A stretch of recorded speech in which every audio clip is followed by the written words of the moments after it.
Can this new Honda Passport Trailsport handle some dirt, or is it better suited to hauling kids around suburban neighborhoods and mall parking lots? Today, let's talk about it.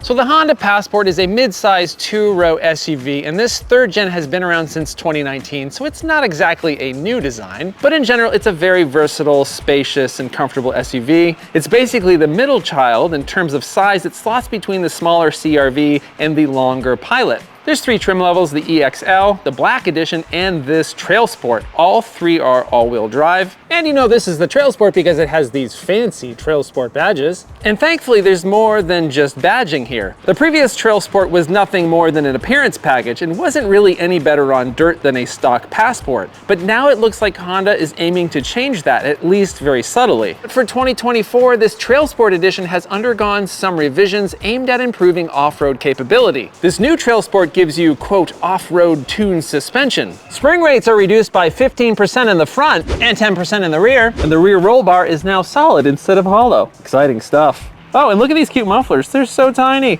That's adorable. Honda says the off-road ride is improved over the previous version and that on-road comfort won't be degraded, so we'll be sure to test that out. Also, we've got these new chunky General Grabber ATX tires, which are in fact a true all-terrain tire and should dish out some additional traction when hitting the dirt. Also, we've got a massive 10mm increase in track width with this wheel and tire combo. Oh wait, I'm being told that 10mm is not massive. Oh well, it's a little bit wider. But one thing that's not different is the 8.1-inch ground clearance. It's pretty good, but it's not any different than the other Passports. And the all-wheel drive system and driving modes are the same here as well. And there's no skid plate down here. I checked. But inside we get rubber floor mats and orange stitching. Fancy. Overall, the changes are relatively minor. Is this just a Passport playing dress up here, or will we actually notice the differences when we take this thing on dirt? We'll find out in a little bit when we take this off-road. So there's only been minor exterior changes since this third-gen Passport was released in 2019, and it does look a little bit dated, but not in a bad way. It's got a very simple shape, and even though it doesn't have the most modern design, I think it still holds up. So here we have the optional Sonic Gray Pearl paint. Now, I have complained in many videos about the colors and the paint of new cars being too monochromatic and boring nowadays. I miss those fun colors that we used to have in the 90s. And yes, this Sonic Gray Pearl is yet another shade of gray, but I actually sort of like this one. In some light, it gives off more of a light blue vibe. So I'm actually a big fan of General Grabber all-terrain tires. They're actually pretty affordable, yet decent off-road tires. I put them on my old Subaru when we did the Gambler 500 Rally, and they helped that little machine get out of some very tough situations. So I'm glad to see them on this Trailsport. We've got a very useful roof rack, but it is pretty high. And if you get the tow hitch on this thing, it can tow 5,000 pounds. Got fog lights down here, actual real tailpipes and not fake ones, and blacked out badges. With that 8.1-inch ground clearance, the Passport sits a bit higher than some of its mid-size SUV competitors, so if you're a bit shorter or you're a grandparent or a little kid, getting in might be slightly more difficult, but the doors open really wide, which helps. So let's check out the interior.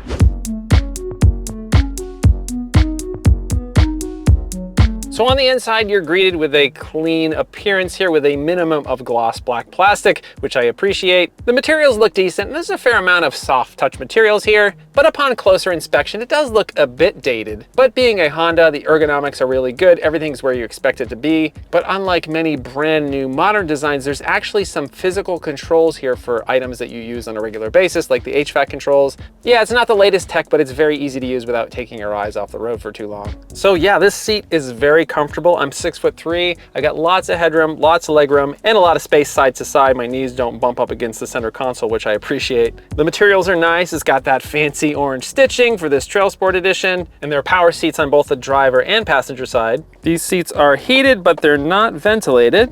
But overall, yeah, I really like these seats. Steering wheel's got this perforated texture in the middle here, which I like. Paddle shifters, which I don't think you really need on a vehicle like this, but it's got them. So in terms of the gauges here, yeah, it's not super fancy, but it gets the job done. It's very clear and legible. And you got analog gauges for both the temperature and fuel. And check this out down here, an actual foot-operated mechanical parking brake. Now moving on to the center console, this infotainment screen is 8 inches. It's not that huge, pretty small by today's standards, but it gets the job done. Graphics are very clean. It's very easy to use. It's pretty responsive. We do get navigation with this trim, but like a lot of people, I just tend to use Apple CarPlay or Android Auto, and we've got that here too.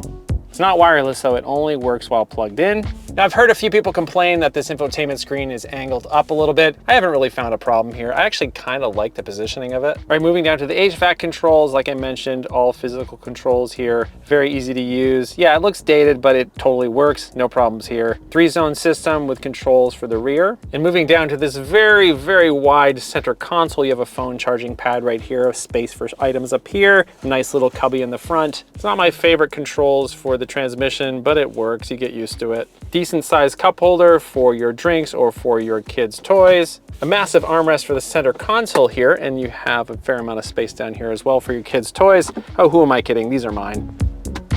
Kind of smallish glove box, but pretty clever storage solutions on the doors. You got a space for toys or water bottles right there. Another space down here and another space right here in the middle. Pretty standard moonroof up here. Overall, it's really spacious up here. All right, let's check out the back. All right, so back here, yes, we got lots of headroom, a good amount of legroom. My seat's set for myself at 6'3", and yeah, there's no problems there. I do like the fact that you can recline these back seats a little bit. Got some window shades. No heated seats back here, but we do get vents, and there's a couple USB-C ports and an AC outlet. And again, pretty good storage solutions back here. 2 cup holders and more space down here for stuff. You also get rubber floor mats back here. Spacious enough back here to fit even bulky rear-facing car seats. You got latch anchors down here that are not too terribly difficult to get to. Yeah, in general, it's not luxurious, but it's a nice place to be. Got a power liftgate back here. The load height is a little bit high, but not too bad. A couple little cubbies on either side.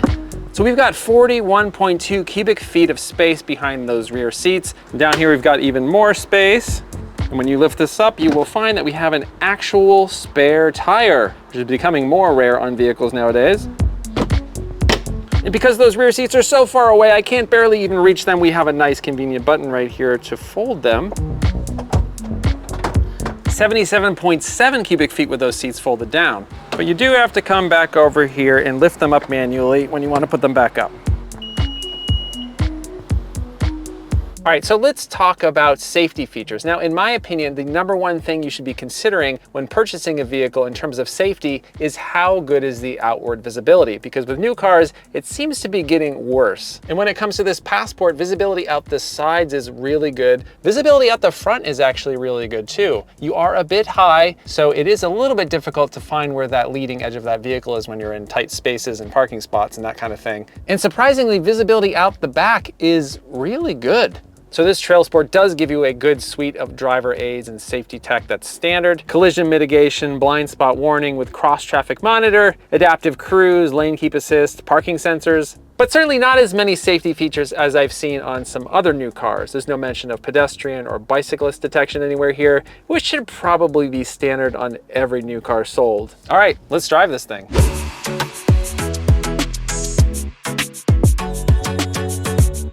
Okay, so I know that the marketing for this Trailsport shows people using this vehicle to ford streams, climb rocks, and bomb down dirt trails. And if you buy one of these, maybe you'll actually do all of those things. But it's very likely that most Passports, Trailsport or not, will spend the majority of their miles on nicely manicured asphalt.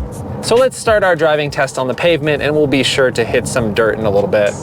Okay, so first let's talk about this drivetrain. Under the hood is a 3.5 liter V6 churning out 280 horsepower and 262 pound-feet of torque. The larger Honda Pilot actually gets a new dual overhead cam V6, but this Passport soldiers on with the older engine design. But this simple workhorse of a V6 gets the job done. When accelerating, there's no shortage of power. It's easy to get up to speed or pass on the freeway. But yeah, it does feel a little bit less refined and a little bit more raw than Honda's new V6 and the Pilot. And the engine's connected to a 9-speed auto, and the shifts are relatively smooth and predictable. And all of that power is sent to the ground via an all-wheel drive system that's actually found on every Passport and not just this Trailsport. So when it comes to ride, I'd say that this Trailsport suspension tuning does lead a bit to more of a squishy ride. Is that a good technical term? It feels squishy? I guess what I mean is just like a bit more lean in the turns, a bit more nosedive under hard braking, that kind of thing. And maybe like a bit more squirm in the tires. I guess I'm just into the SQ words today. And I'd also say that these general grabbers are a touch louder than a purely street tire, but it's not too bad. Ultimately, none of these things are going to make you hate your daily commute. They're all just very subtle differences. Though one thing you might hate is the fuel economy. This gets 19 city, 24 highway, and 21 combined, and I suppose that's acceptable for an SUV of this size. But in the overall automotive landscape, nowadays it's not really all that great. With the proliferation of hybrids and plug-in hybrids and EVs, this level of efficiency just feels a touch Jurassic. But other than those things, it really is a very pleasant vehicle to drive. It's super comfortable, and even with those somewhat large exterior dimensions, it's really easy to see out of. All right, enough driving on pavement. Let's go find some dirt.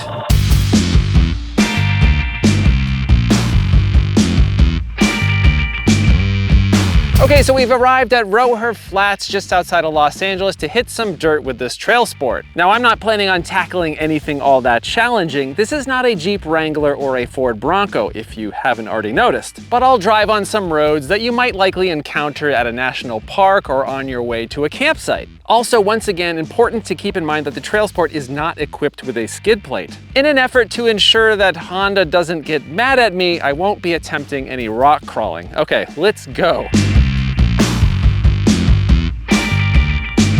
You know, before I go any further, let me check my all-wheel drive system here to see what mode it's set to. Sand. I mean, I guess it's kind of sandy.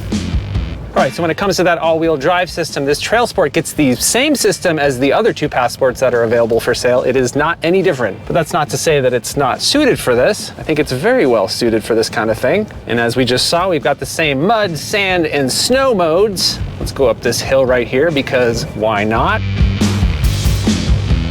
But we do have the advantage of off-road focused spring rates and probably most importantly, these all-terrain tires. In my experience, having the right set of tires is one of the most important factors when traveling on dirt or rocks or mud. So I think that these changes, these tires coupled with that revised suspension tuning will likely give you a bit more confidence to tackle obstacles that you might otherwise avoid with a non-Trailsport model. So I'm just gonna go in this rutted area right here. Yeah, you can really feel those softer springs, just making that a little bit easier to get through. Obviously, this is something that like a 30-year-old Toyota Tercel could do on street tires, but it's still fun, right? Let's see if we can find something that's a little bit more challenging than this road right here.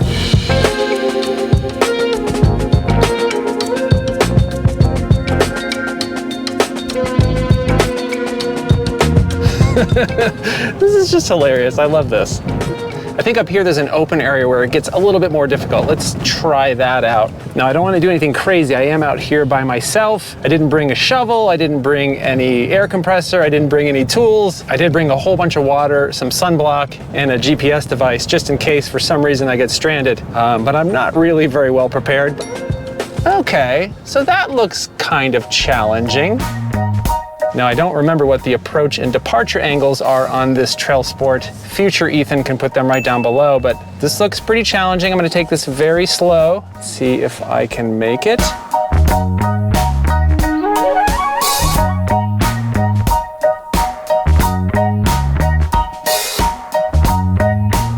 We're doing it. I cannot see beyond the hood of my gigantic Passport, but we're doing it.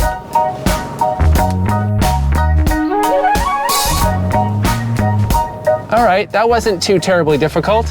Let's go left here, because that looks extremely difficult over there. Honda was nice enough to loan me this car for a week. I don't want to get it stuck out here in the wilderness. Maybe a bigger budget YouTube channel can do that. This looks pretty steep. Probably doesn't look that steep on camera, but from the driving position,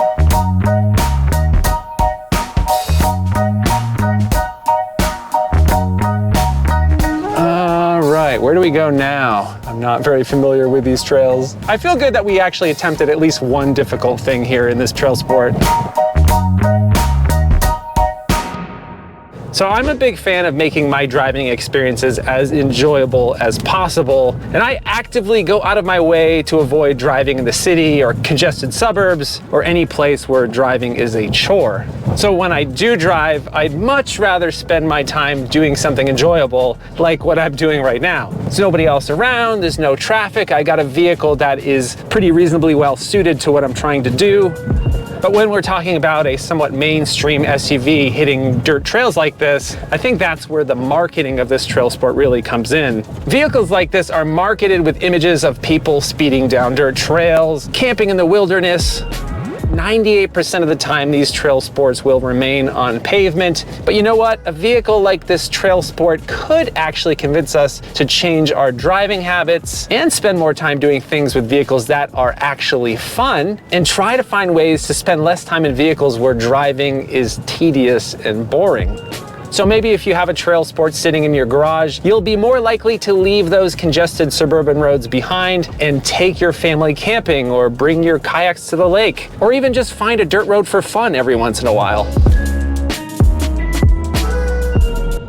Okay, so we've had some fun in the dirt, but now we have to talk numbers. How much does all of this cost you? The Passport EXL starts at $43,295 after destination charge, and this Trailsport with the optional Sonic Gray Pearl paint comes in at $46,330. That puts it a hair under the average new car price of $48 grand. Now, in terms of competition, you could consider the Subaru Outback Wilderness, which is a bit more of a wagon, but it has a bit more ground clearance. Or maybe the Kia Sorento X Pro, which is a touch smaller, a bit more expensive, but also includes a third row. Or the Nissan Pathfinder Rock Creek, which is cheaper and includes a third row, but less ground clearance. You might also consider a Jeep Grand Cherokee, which is more capable off-road, can be had for less, but may very well not have the same long-term reliability as this Honda.